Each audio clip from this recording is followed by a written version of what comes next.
Hello दोस्तों, नमस्कार। तो आपका स्वागत है आज की क्लास में। तो आज की क्लास में होने वाली है हिंदी का वैश्विक परिदृश्य के मोस्ट इम्पोर्टेंट क्वेश्चंस के ऊपर। आखिर इसमें कौन कौन से क्वेश्चंस हैं जो आपके आ सकते हैं और कौन से नहीं आ सकते। तो पढ़ते हैं पहला क्वेश्चन। तो पहला क्वेश्चन आपका जो आता है वो 3 टॉपिक्स के ऊपर आता है कि वैश्वीकरण का भारतीय संस्कृति पर क्या प्रभाव पड़ा है, वर्णन कीजिए। या फिर हिंदी भाषा पर क्या प्रभाव पड़ा है, या फिर जो भारतीय साहित्य है उस पर क्या प्रभाव पड़ा है। जो वैश्वीकरण है, वैश्वीकरण के जरिए हम विश्व को एक गांव के रूप में दर्शाते हैं, मतलब विश्व को आपस में जोड़ते हैं। जो विश्व की भाषा है और संस्कृति है और साहित्य को आपस में जोड़ते हैं। तो उससे अगर हमारे भारत की जो भाषा है, हिंदी भाषा है और साहित्य और संस्कृति पर क्या प्रभाव पड़ा है, उसके आपको नेगेटिव और पॉजिटिव तर्क देने हैं और बताने हैं आखिर वैश्वीकरण से हुआ क्या है। तो आप इसमें बता सकते हो कि जो हमारी संस्कृति है उसके उसमें ये प्रभाव पड़ा है कि जो हमारी संस्कृति है वो विदेशों, मतलब बाकी देशों से, विश्व के बाकी देशों से जुड़ी भी है। इसका पॉजिटिव पॉइंट ये हो जाएगा वैश्वीकरण के द्वारा। और नकारात्मक पहलू आप ये बता सकते हो कि जो वैश्वीकरण आया, तो वैश्वीकरण से ये प्रभाव पड़ा है कि जो है वेस्टर्न कल्चर है, यानी पश्चिमी सभ्य संस्कृति है, उसने क्या है हमारे देश की संस्कृति को ख़राब कर दिया है। जैसे कि हम फादर्स डे, मदर्स डे या अदर्स डे मनाते हैं, इन सब चीज़ों को मना रहे हैं, जबकि हमारी भारतीय संस्कृति के जो त्यौहार हैं, जो परंपराएं हैं, उनको नहीं मना रहे हैं और नहीं उनका ज़्यादातर उनको भूलते जा रहे हैं। तो आपको ये पॉइंट बताने हैं।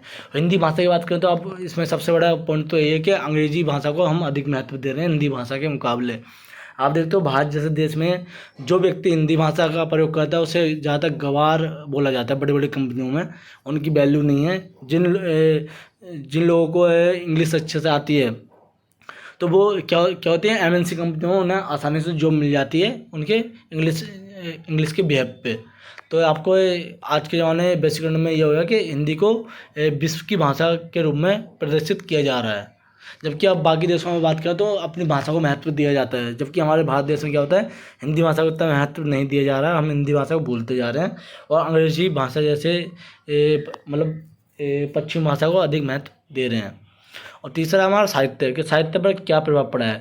जो हमारा भारत का साहित्य है उससे सबसे बड़ा प्रभाव तो ये पड़ा कि उसको विश्व से जोड़ दिया गया है, जिससे कि विश्व में हमारा साहित्य का विकास हुआ है। और दूसरा यह है कि जब से हम विश्व के साहित्य से जुड़े हैं तो जो पश्चिमी साहित्य है उसको भारत पर अधिक प्रभाव पड़ा है, जिससे हम अंग्रेजी गानों के अंग्रेजी जो गाने हैं और कलाएँ हैं उनके पीछे भाग रहे हैं, भारतीय संस्कृति की कलाओं को छोड़कर। तो ये इसके बारे में आपको ये लिखना है, आपके इन तीनों के नेगेटिव और पॉजिटिव पॉइंट लिखने हैं। इन तीन में से कोई भी एक आ सकता है, तो आपको इसे अच्छे से पढ़ना है। और आपकी बुक में बहुत ही अच्छे से दिया है, आप पढ़ोगे तो ये पढ़े ही, मतलब पढ़ने में आनंद आएगा आपको। जो आपकी हिंदी की बुक है मैंने पढ़ी, PDF मिला मेरे को, तो आप वो बुक से पढ़ें तो ज़्यादा अच्छा है। तो बढ़ते हैं अगले क्वेश्चन की ओर। तो अगला क्वेश्चन आपका, हिंदी सिनेमा ने किस प्रकार हिंदी भाषा का प्रचार प्रसार किया है और किस प्रकार वैश्विक पहचान दी है।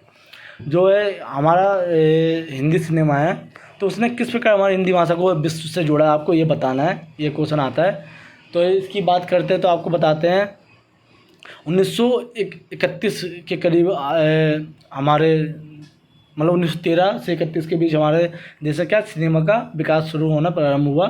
जो पहली फिल्म आई थी हमारी आलम आरा, और इसने किस प्रकार जो आते आते मतलब इतनी सारी फिल्म आई, उन्होंने किस प्रकार विश्व को हमारी हिंदी भाषा से जोड़ा है और हिंदी भाषा का विकास किया है। तो आप बता सकते हो कि जो अनेक फिल्में आई हैं उसमें क्या दिखाया गया है, उसे कई भाषाओं में हिंदी भाषा का महत्व दिया गया है, जबकि ये अंग्रेजी भाषा को कटाक्ष किया गया है। और ऐसी कई फिल्में आई हैं जिसमें हिंदी संस्कृति भाषा को बढ़ावा दिया गया है और विश्व से जोड़ा गया है। और जबकि ये हमारे देश में अनेक भाषाएं बोली जाती हैं, फिर भी हमारे सिनेमा ने क्या किया, हिंदी भाषा को अधिक महत्व दिया। और बॉलीवुड क्या किस पे बेस है, मुख्य रूप से हिंदी पे। जबकि जैसे जैसे 90s का दशक ख़त्म होता गया तो हमारे देश में ऐसी ऐसी फिल्में आई जो अंग्रेजी भाषा को अधिक महत्व दे रही हैं। तो आपको ये बताना है। और आप इसमें कुछ फिल्मों को उदाहरण दे सकते हो। 70s की फिल्में जैसे शोले, अमर अकबर एंथनी, और 80s की फिल्में हो गई धर्मेंद्र की, और भी फिल्में हैं जिसमें भाषाओं का अच्छा प्रयोग किया गया है। और 90s की फिल्में हो गई जैसे कि ये तकनीकी पिक्चर बोलें तो है, अनिल कपूर की एक पिक्चर आई थी, मतलब अनेक पिक्चर आई हुई हैं। उस फिल्म का नाम याद नहीं आ रहा मुझे, तो आप उन फिल्मों का उदाहरण दे के आप सिनेमा को बता सकते हैं कि किस प्रकार सिनेमा ने हमारे हिंदी भाषा को बढ़ाया है और अधिक महत्व दिया है और विश्व से जोड़ने का प्रयास किया है।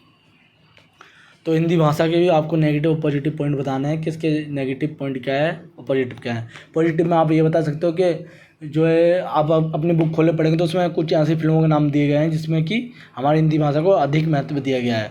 कुछ ऐसी फिल्में भी दी गई हैं जिससे कि हमारी हिंदी भाषा को ठेस पहुंची है और अंग्रेजी भाषा को महत्व मिला है। तो आपको उसके नेगेटिव और पॉजिटिव दोनों पॉइंट बताने हैं।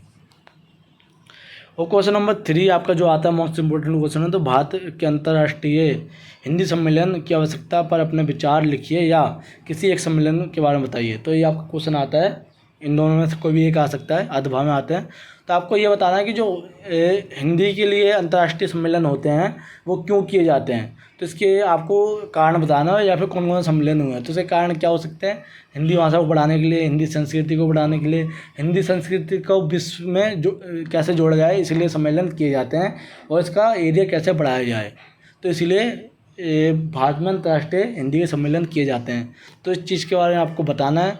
थोड़ी आप बुक से पढ़ें और थोड़ी आप क्या यूट्यूब से पढ़ें, गूगल से पढ़ें, तो उसमें बहुत अच्छे अच्छे पॉइंट्स दे रखे हैं जिससे आपको अच्छे से याद हो सकता है।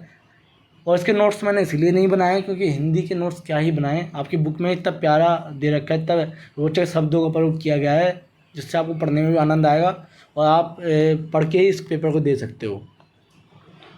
तो आगे बढ़ते हैं क्वेश्चन नंबर 4 के कि आखिर इसमें दिया क्या है।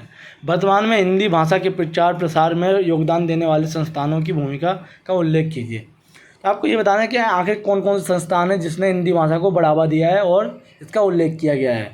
तो वर्तमान में तो ऐसे बहुत से हैं, जैसे हमारा SOL मुक्त शिक्षा केंद्र, इग्नू, और ये तो वर्तमान की हो गए जो हिंदी भाषा को बढ़ावा दे रहे हैं। और भी यूनिवर्सिटी हैं जिसमें हिंदी को अधिक महत्व दिया जा रहा है। उसके अलावा जो उससे पहले आर्य समाज हो गए और भी ऐसी संस्थाएं बनाई गई थी जो हिंदी भाषा को बढ़ावा देती थी। तो इसके बारे में आपको बताना है कि आगे कौन कौन सी संस्थाएं थी जिन्होंने हिंदी भाषा को बढ़ावा दिया है और वर्तमान में भी प्रयास कर रहे हैं। तो क्वेश्चन नंबर 5 आता है आपका कि हिंदी के समक्ष वैश्विक चुनौतियाँ कौन कौन सी हैं, उनका वर्णन कीजिए। अब आपका जो 5वां क्वेश्चन आता है वो आपके लास्ट चैप्टर से आता है कि आगे हिंदी के खिलाफ कौन सी चुनौतियां हैं जिसके वजह से हिंदी भाषा विकास नहीं हो रहा है। तो आपको ये 3-4 पॉइंट दिए हुए हैं आपके बुक में, उनको पढ़ के आपको बता दें, उसके बेस पे मतलब आपको बताना कि ये चुनौतियां हैं जिसके कारण हमारी हिंदी भाषा का विकास नहीं हो पा रहा और उनके सामने ये चुनौतियाँ आ रही हैं। जैसे कि हिंदी भाषा को अन्य भाषाओं में परिवर्तित करके अन्य देशों में इसका प्रचार प्रसार करना और हिंदी भाषा की संस्कृति को बढ़ावा देना हिंदी भाषा के जरिए। और ऐसे अनेक उदाहरण हैं और कारण हैं जिसके वजह से ऐसी चुनौतियाँ उत्पन्न होती है। अंग्रेजी, और सबसे बड़ा इसकी चुनौती ये है कि अंग्रेजी भाषा का बढ़ता स्वरूप, जैसे जैसे आप देख रहे हो विश्व में अंग्रेजी भाषा अपना स्थान बनाते जा रही है, उस हिसाब से हिंदी का महत्व खत्म होते जा रहा है भारत जैसे देश में भी, क्योंकि हिंदी की राजभाषा है, वो भारत की राजभाषा है हिंदी। तो आपको इन क्वेश्चनों को अच्छे से करना है। आप बुक पढ़ेंगे तो आपको ये सारे क्वेश्चंस क्लियर हो जाएंगे। तो आपको अच्छे से पढ़ना है, ये आपके क्वेश्चंस है। तो आपको पेपर के लिए बेस्ट ऑफ लक। तो मिलते हैं नेक्स्ट क्वेश्चन के आंसर लेके, नेक्स्ट पेपर क्वेश्चन के आंसर लेके। तो धन्यवाद एंड बेस्ट ऑफ लक।